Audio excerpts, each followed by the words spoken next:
Je vous propose, après cette introduction de notre ministre de l'économie, d'accueillir notre première table ronde consacrée aux ETI en Europe. Et je vais appeler à me rejoindre 4 invités. Ils ont été cités par Yvon Gattaz il y a quelques instants. Merci à Michel Didier, Arnaud Vessier, Peter von Moller et Fernando Casado de me rejoindre. Messieurs, venez me rejoindre. Installez-vous comme vous le souhaitez.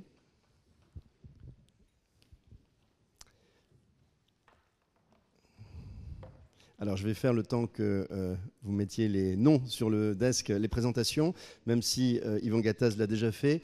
Tout à fait à ma droite, tout au bout, nous avons en fait monsieur Arnaud Vessier. Arnaud Vessier qui est cofondateur et président directeur général d'International SOS, cofondateur du Cercle d'Outre-Manche, ça a été rappelé, et président de la Chambre de commerce française de Grande-Bretagne. Michel Didier, vous êtes le président de Coerexecode et surtout vous êtes aujourd'hui avec nous par rapport à un rapport que vous venez de remettre à Éric Besson, consacré en fait au différentiel de compétitivité entre la France et l'Allemagne. On va en parler dans un instant. Monsieur von Moller, vous êtes quant à vous le président d'un groupe familial, Moller Group, qui est bien sûr un groupe allemand. Vous êtes le vice-président du GEF et vous êtes aussi membre des Enochiens. Les Enochiens, je pense que dans cette salle, tout le monde les connaît. C'est le regroupement des entreprises qui ont plus de 200 ans dans la même famille. Et puis Fernando Casado, vous êtes directeur de l'Instituto de la Empresa Familiar en Espagne et également directeur du Conseil des entreprises pour la compétitivité. Alors ce que je vous propose, moi mon rôle le plus difficile aujourd'hui, ça va être de gérer le temps, parce qu'on a beaucoup d'invités de grande qualité, avec chaque fois des séquences relativement courtes pour évoquer beaucoup de sujets. Donc on va faire une espèce de tour d'horizon un petit peu à minima de 3 pays, bien sûr la France, l'Angleterre et l'Allemagne, et on va peut-être quand même, Michel Didier, commencer par l'Allemagne, même si on va élargir après, mais compte tenu du rapport que vous venez de remettre au ministre, j'aimerais peut-être que vous nous en révéliez un petit peu les grandes lignes, qui expliquent un petit peu peut-être les écarts de compétitivité en démarrage de cette table ronde.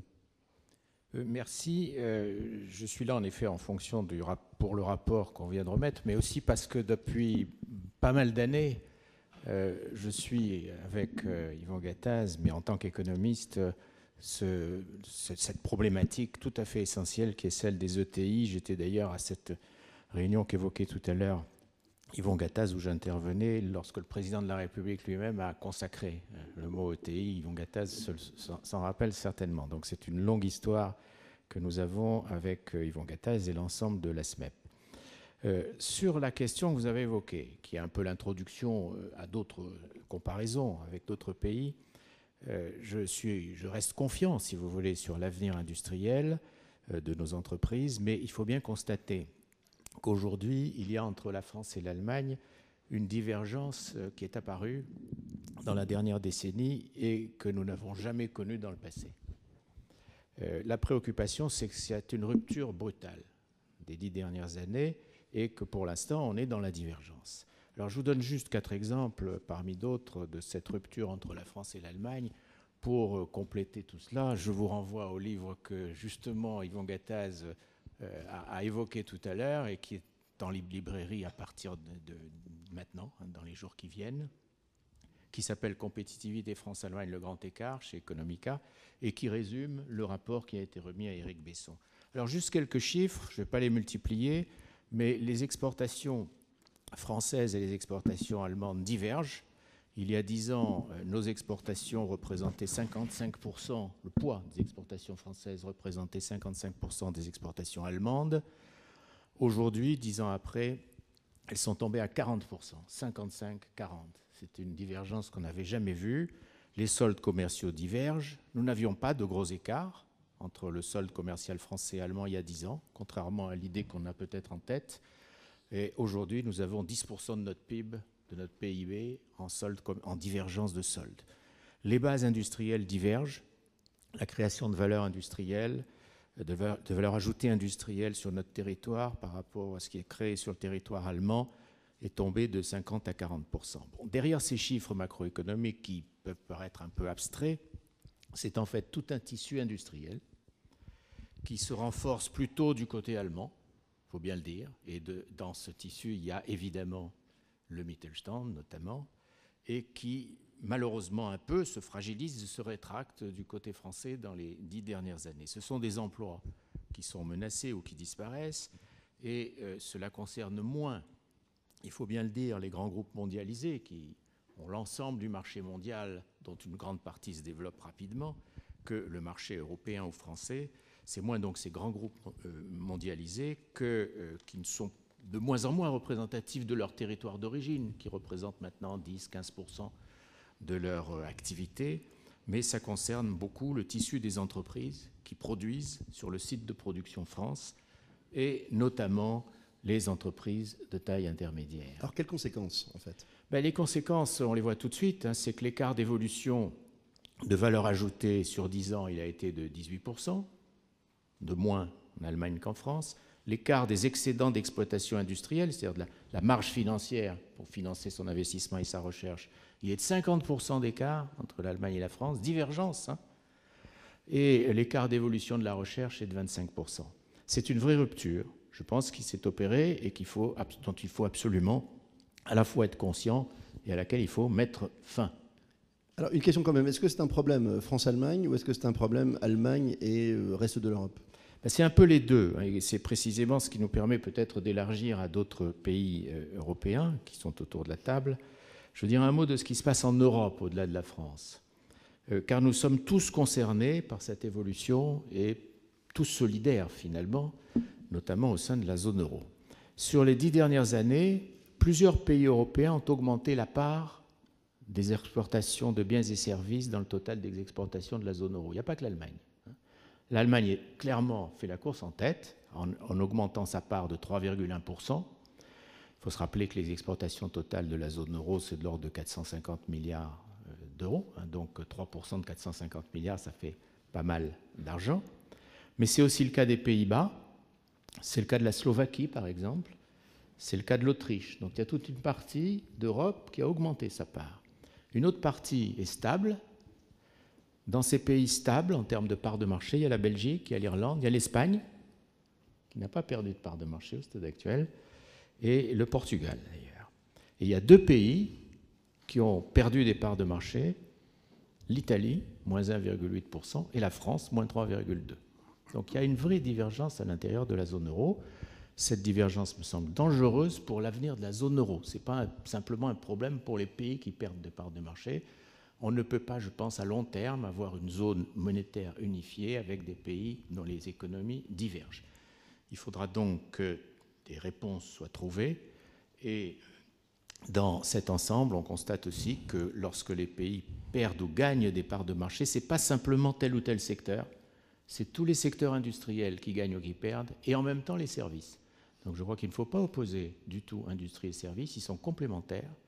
Il faut chercher où sont les réponses globales pour les pays, de manière que la zone euro continue de rester cohérente et ne diverge pas.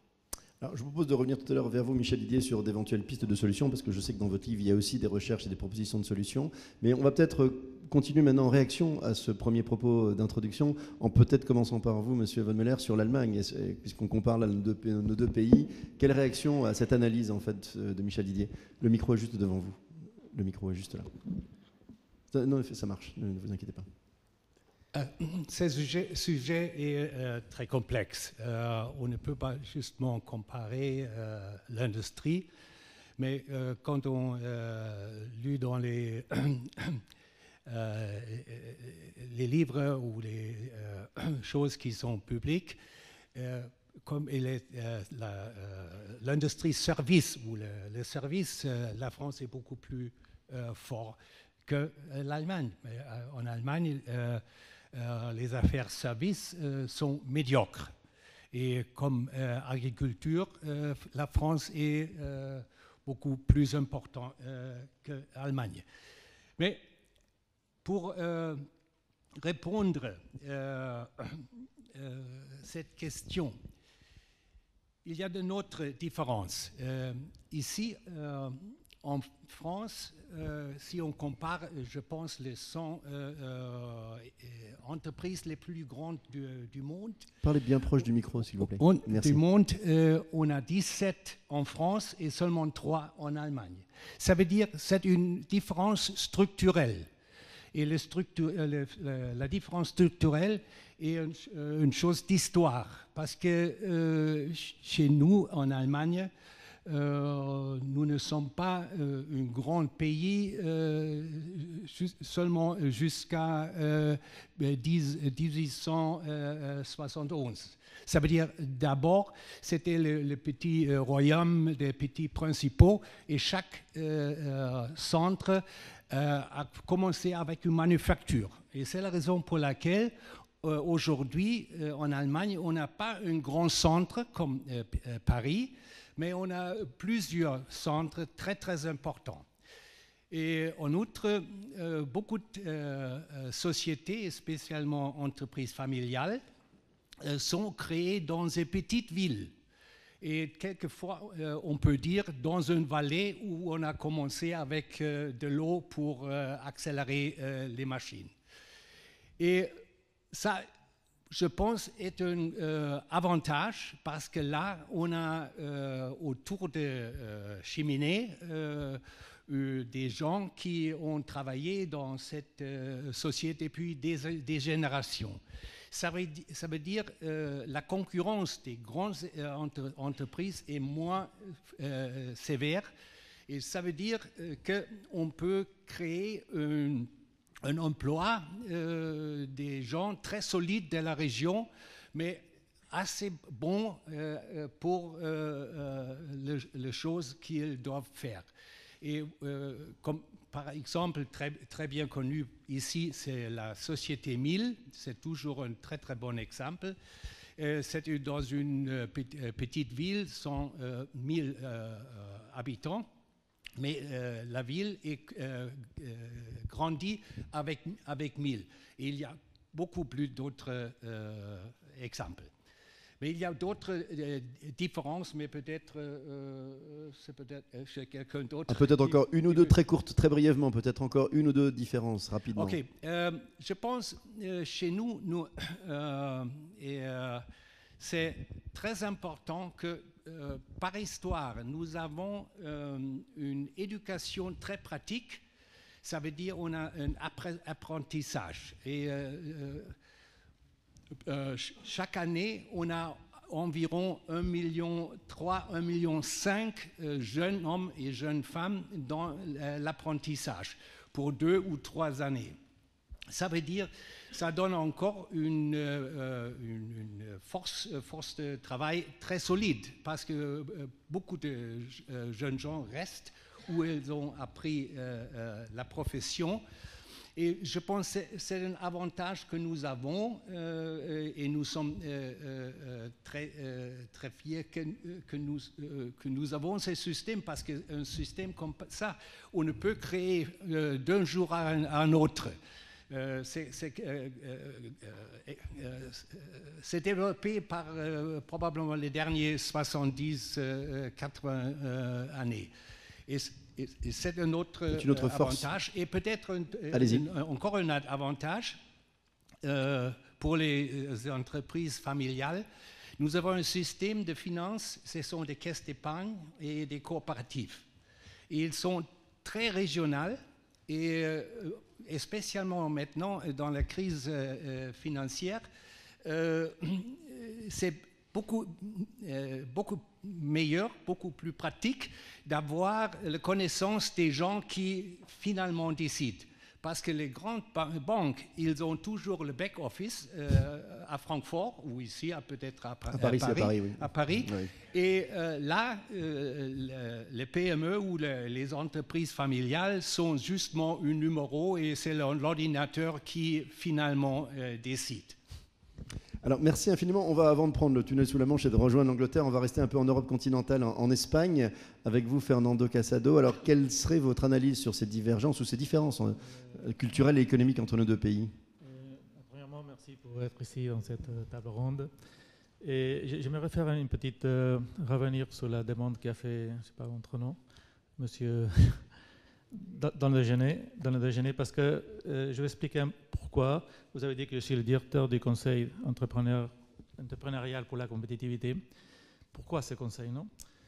Nous, dans l'Institut de l'entreprise familiale, j'ai été le directeur pendant 17 ans et nous avons déjà supéré l'impôt de succession, la wealth tax, l'impôt sur le patrimoine, l'ISF, on ne l'a déjà pas.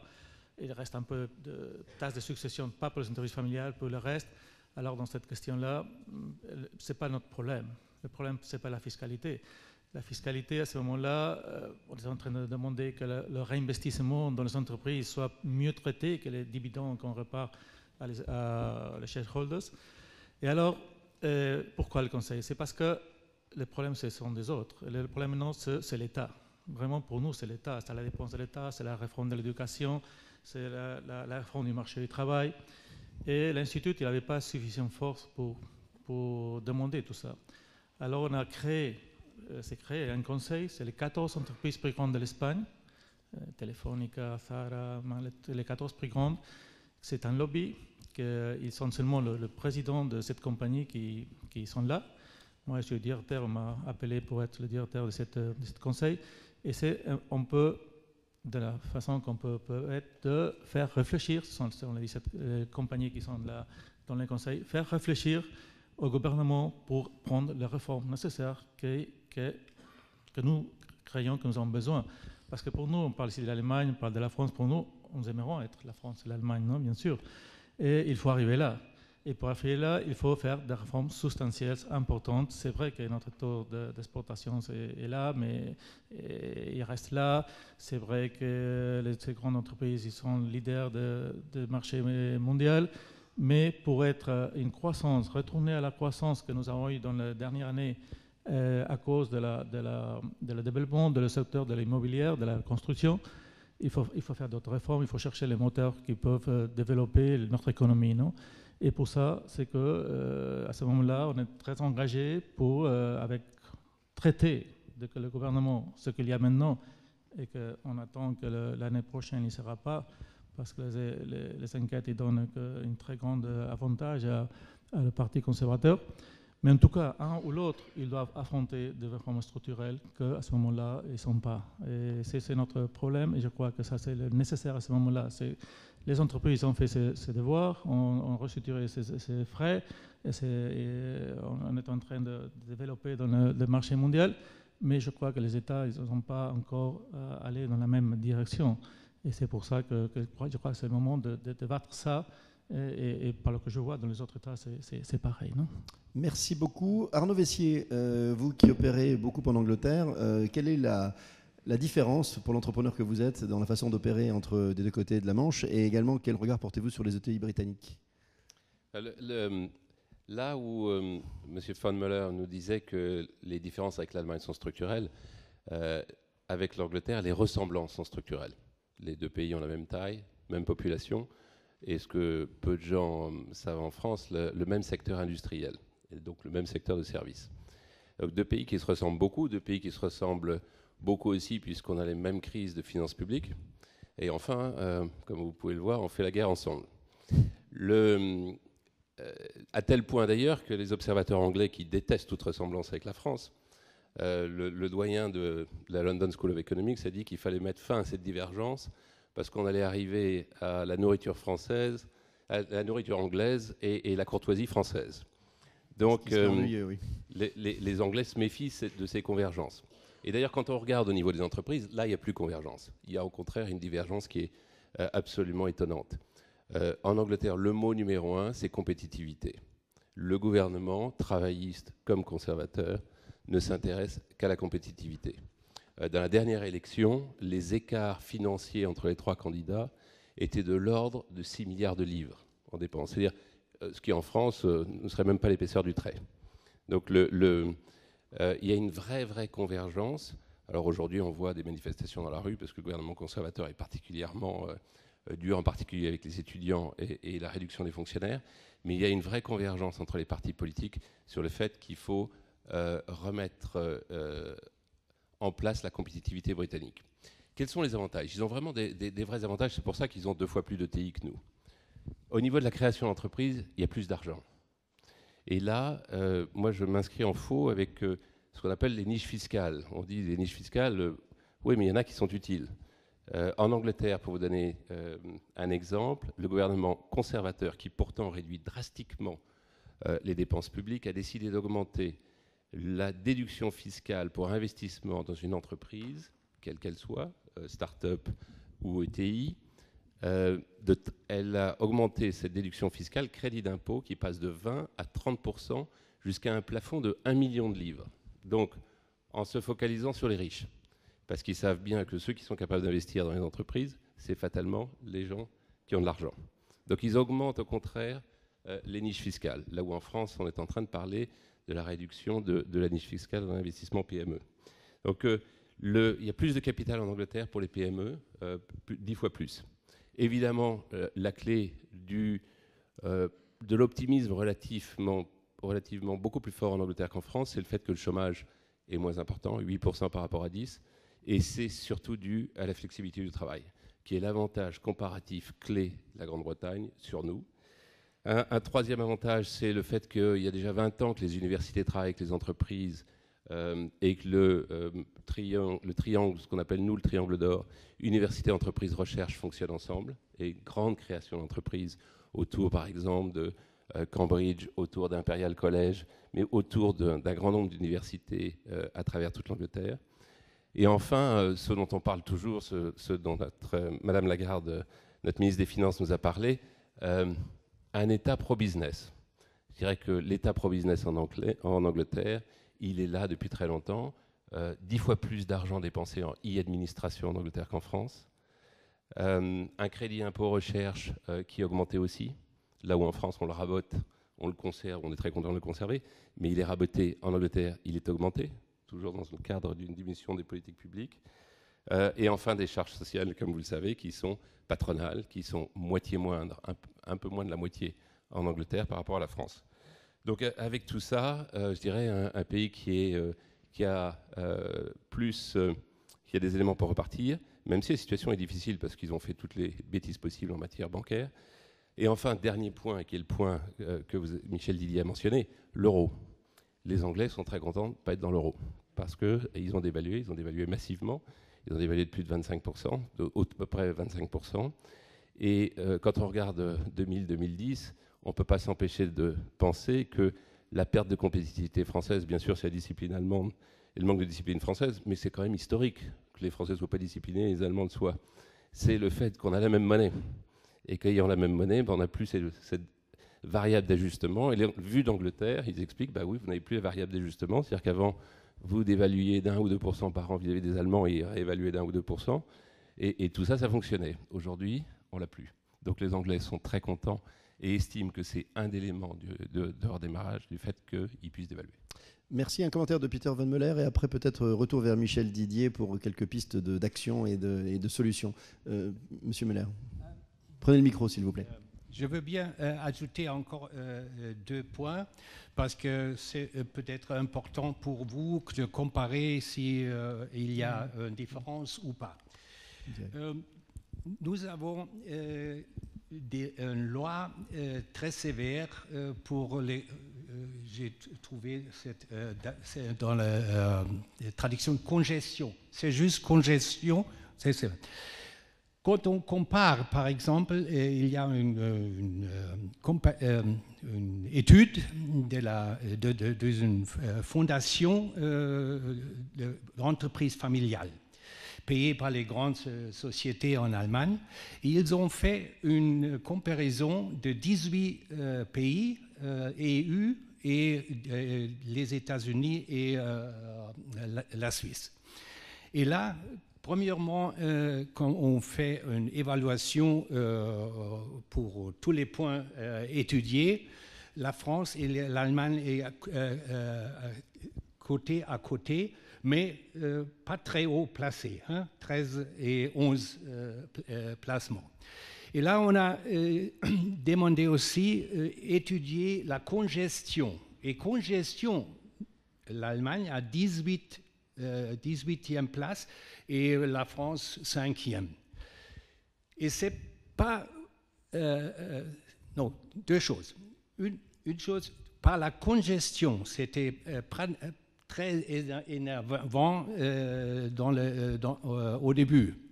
Nous avons appris de négocier avec nos comités d'entreprise. Et c'est peut-être la raison pour laquelle nous avons bien passé la crise avec bien comprendre avec la comité d'entreprise et les syndicats. Et quand j'ai commencé à travailler ici en France, j'étais « Oh, c'est très bien ici, pas de congestion, beaucoup d'informations pour les comités d'entreprise, mais pas de congestion. » Mais après un certain temps, j'ai appris que c'est mieux de négocier très durement avec l'autre côté, mais à la fin, on a un contrat pour un an, 2 ans, 3 ans. On donne beaucoup plus de repos. Oui, c'est du repos. Pas de repos, mais c'est du repos vous souvent. comprenez Oui. ce que c'est souvent du repos. Bon, c'est une remarque. Et l'autre... je pense le sujet entreprise familiale pour le public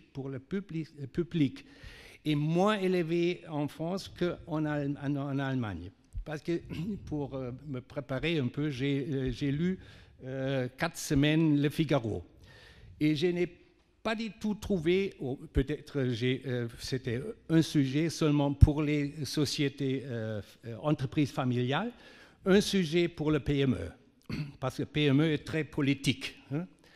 Mais nous sommes arrivés, notre association a plus de 60 ans, et nous avons travaillé très sévèrement avec la public, avec les journalistes, et spécialement dans les dernières années.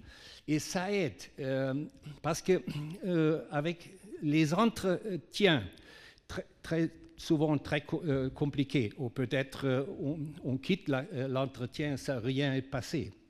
Mais pour mieux être compris, c'est très nécessaire, et aussi parler avec les parlementaires et avec aussi les gens des gouvernements. Et nous avons régulièrement des entretiens avec les parlementaires, aussi les sociodémocrates, très intensivement, et aussi avec les Verts, parce que nous ne savons jamais qui est au gouvernement l'autre jour. Et je vais vous demander peut-être un petit mot, on va passer parce que le temps presse malheureusement, et j'aimerais quand même explorer quelques pistes avec Michel Didier, pardonnez-moi, si on peut peut-être en conclusion de cette table ronde, explorer quelques pistes qui pourraient être devant nous en tout cas. Bien, merci. Je vais être très très bref. Simplement, je vais repartir de ce que nous a dit M. Casado tout à l'heure. Il nous a dit, chez nous, le problème c'est l'État. Franchement, je trouve qu'on ressemble pas mal à l'Espagne.